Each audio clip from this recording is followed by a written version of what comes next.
Thank you, Dr. Han, for your kind introduction. Well, it's actually a very difficult task for me to have this topic finished in 10 minutes. Beyond the scaffold, optimizing continence and sexual function recovery, we have started strategies and patient counseling. So all of us know that for localized prostate cancer, whatever treatment we do, no matter surgery, radiotherapy, focal therapy, we have a very high survival rate. However, the functional outcomes significantly influence the quality of life following the treatment. The current reported rates of PPI, post-prostatectomy incontinence, range from very low to 30%, and the post-RP erectile dysfunction also varies among different studies.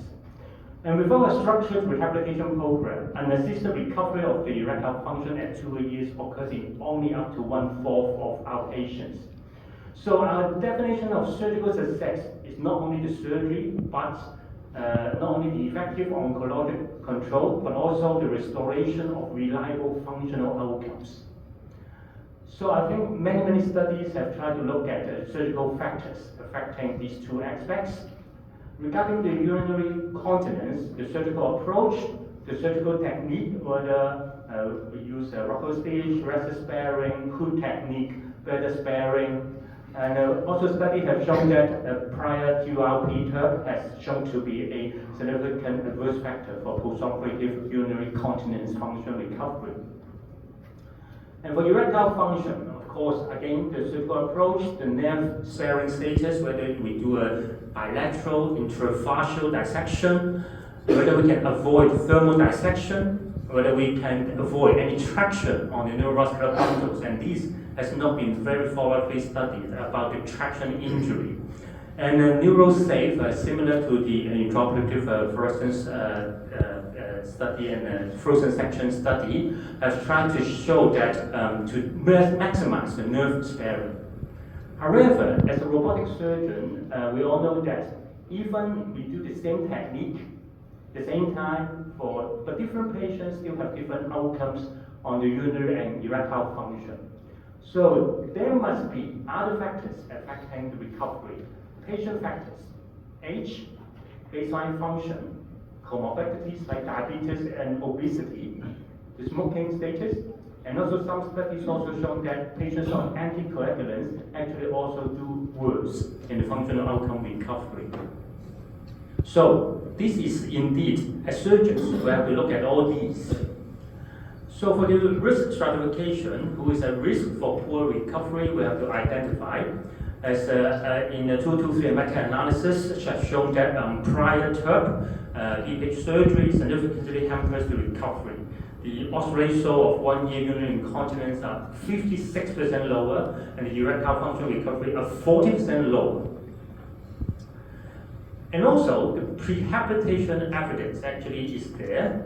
That means we actually not only do the rehabilitation, we start before the surgery. Priming the pelvic floor before the surgery will improve the early continence outcome.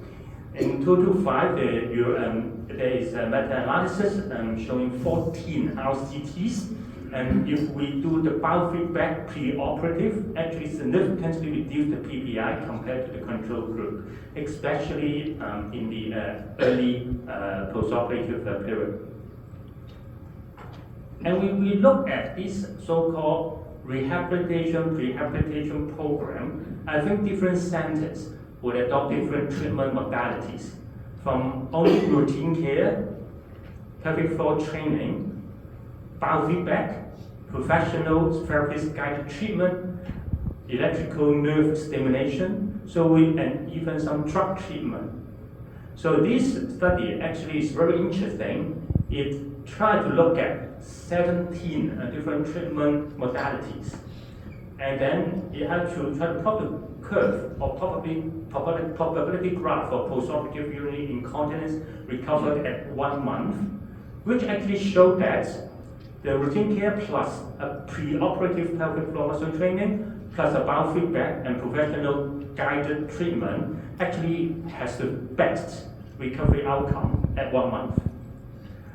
The second is with the postoperative pelvic floor training, biofeedback, professional guided treatment, and electrical nerve stimulation. And third one is plus the drug therapy, the drug deloxatan, which is actually an antidepressant, has shown to help in the early postoperative period.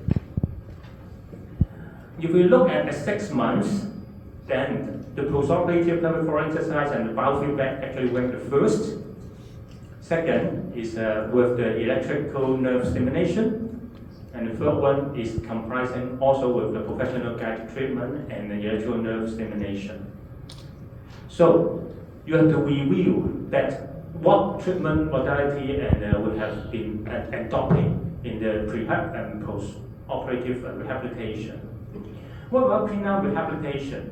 Well, the very famous REACT trial, which has actually shown that a daily low dose 5 mg tadalafil improved the sexual domain, okay, by 9.6, okay. And the mechanism is claiming that the early stage of low dose PDE5 inhibitor increased the cyclic GMP in the penile smooth muscle cells, preserving smooth muscle content and reducing the corporal cavernoso fibrosis. So the clinical practice, I think now for most, is an early daily low dose PDE5 inhibitor after the RP. What about we start that before surgery? Well, this is quite a very recent study, although it's a very small scale, but interesting to look at, is that a 4-week before surgery, home-based rehabilitation program involving these 5 categories: aerobic exercise, physiotherapy taught pelvic floor exercise, clinical sexologist counseling, and screening for supplement for any malnutrition. Sometimes we have to look at this in our older patients.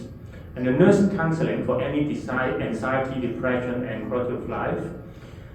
Although this is a very small scale study, only less than 20 patients in each arm, but it showed that in the early postoperative at 6 weeks, there is actually a significant improvement in the IIEF domain comparing the intervention group versus the control group, showing that a rehabilitation program may be of benefits in terms of functional recovery. Well, another larger scale study, the pre-operative penile rehabilitation study, showing that comparing pre-operative penile rehabilitation versus early versus delayed. And the intervention is a daily low-dose PDE5 inhibitor supplemented with a full dose of PDE inhibitor at least once a week. And for non-responders, to adopt the intracavernosal injection, which showed that in the preoperative penile rehabilitation group, the erectile recovery is much better at 24 months compared with the delayed group, and also the rates of severe ED is also lower. So the conclusion is timing of rehabilitation actually matters. And then there is another interesting ongoing RCT showing that the incorporation of a low-intensity extracorporeal shockwave therapy together with the PDE5 inhibitor and is trying to look at whether it will lead to faster and better recovery of rare erections. And this study is still ongoing by the Italian group, and we'll see the results to see if this adjunct modality can help. So regarding the final part about counseling, so the purpose of counseling for the rehabilitation before surgery, I will try to use the mnemonics pearls to help. So the first is prepare the pelvic floor early. So we have to prepare for the biofeedback before the surgery, and pre-operative instruction actually accelerates the early return to the continence by the odds of 29 to 51%, especially in the first 3 to 6 months. E for the erectile function preservation, we will enforce the pre-operative penile rehabilitation, as stated in the previous studies. Address the patient's expectations. So we have to counsel our patients that continence recovery is a process, but the recovery will come with time.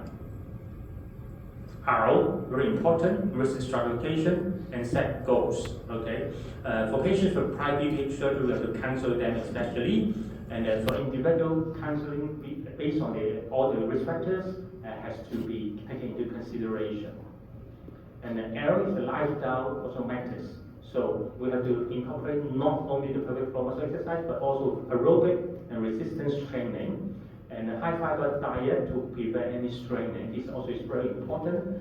Some of the patients actually do a very forceful straining, and avoiding conservation, heavy lifting is also very important.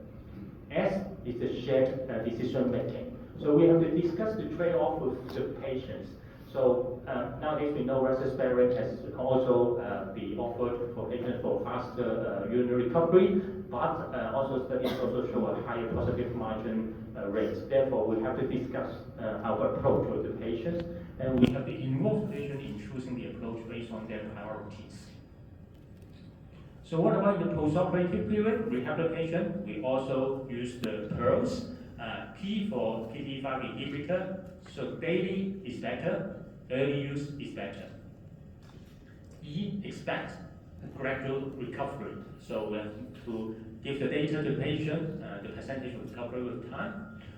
Active rehabilitation requires a toolbox. Okay, so for penile rehabilitation, there are different levels, level 1, 2, 3, from tadalafil use to vacuum to intracavernosal injections.